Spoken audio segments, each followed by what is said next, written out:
One of the most prolific legends in Alabama outlaw history is that of Railroad Bill. And to those during his time, he was not just an outlaw, but a supernatural being. His story starts in March of 1895.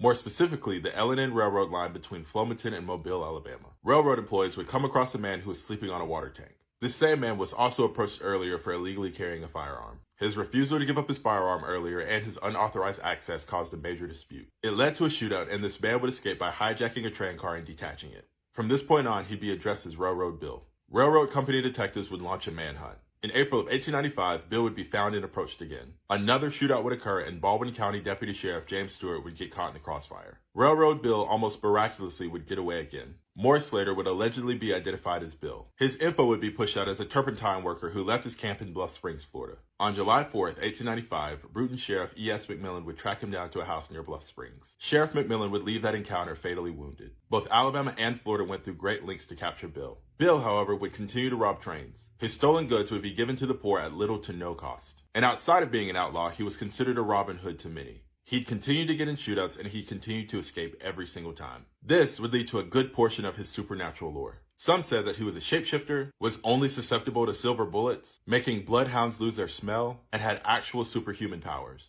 Near the end of the summer in 1895, bounty hunters would come from numerous states just to track down Bill. They would make up over 100 men. There were countless misidentifications, with innocent black people taking the fall for Bill, not by choice. The consequences were brutal. Railroad Bill's last alleged encounter happened in Atmore, Alabama. He was ambushed and would not survive the shootout. His body would be publicly viewed in Bruton, Montgomery, and Pensacola, Florida, mostly to prove that Railroad Bill was actually captured. His legacy would continue in the form of song, stage names, and theater. Even after his supposed death, people claimed to see Bill in two different ways, as a ghost and as a real-life person. As an apparition, railroad workers on the L&N line would claim to see a black man walking down the tracks. He had a limp and he would never interact. A limp that reportedly came from an injury that occurred in one of his infamous shootouts. Those railroad workers said that if you stared at him too long, he would disappear into the woods.